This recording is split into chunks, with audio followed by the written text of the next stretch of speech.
G'day, it's Rob here from Integration Kings, and I just wanted to take you through doing a credit note in the system in Dia, and then making that credit note a form of credit that you can then apply against other sales and accounts.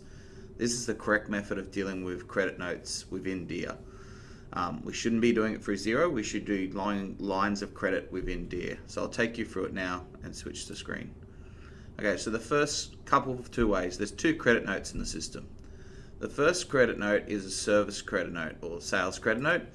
Basically, this form of credit note allows you to enter just a raw credit note. Now, where this would be used is, say you've got a customer that gives you a $500 line of credit, or you give a $500 line of credit, and has nothing to do with previous orders or products. It could be a volume-based decision or something.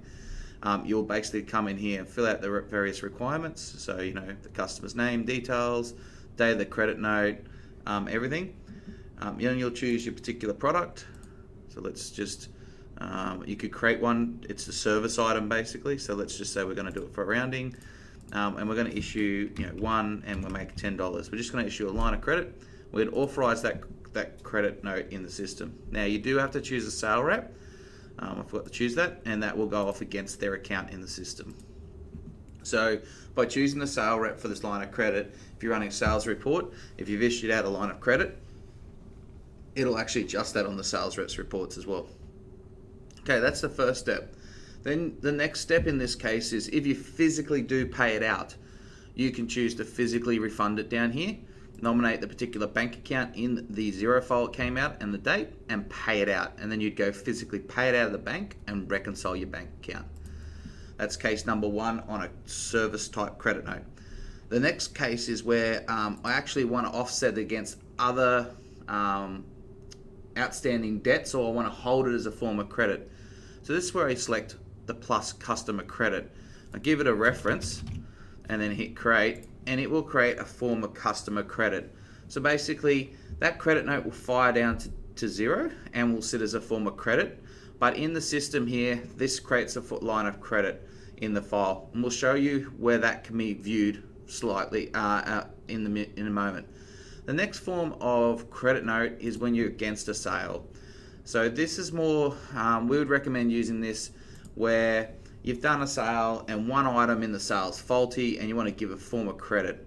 You go back in and find the particular transaction, go to the credit note, copy your order across, and then adjust what you wanted to refund on.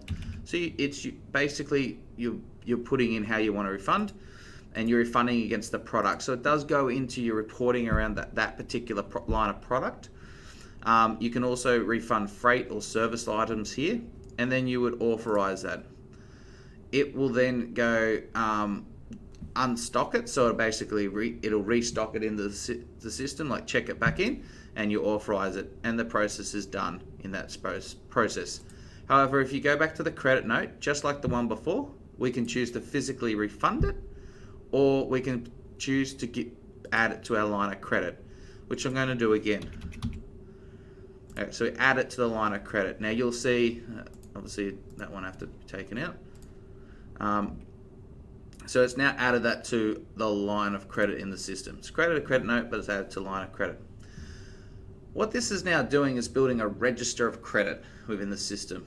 So if you go into the system, you go sales customer, you'll be able to see all those customers that you have credit sitting on file and the related credit note where it came from.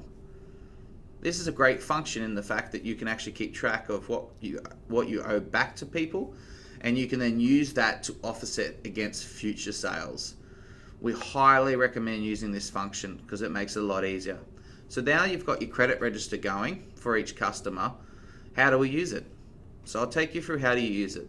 So if you go back into a particular sale invoice, and let's just say this one here for 30,000. Although I've issued the credit note, we've put the credit note onto file, and the tax invoice is still sitting as fully unpaid. Well, we can now use up that customer credit. Using that customer credit for this option, I can tick and select, pull those credit notes, and apply them back to the tax invoice. Upon syncing your data through to Xero, Xero will then take those credit notes and apply them to that tax invoice. So when you go look at the debtor card, there should only be that there should only be this amount outstanding and one tax invoice with the credit note supplied. If you have any questions on this, let us know. Thanks.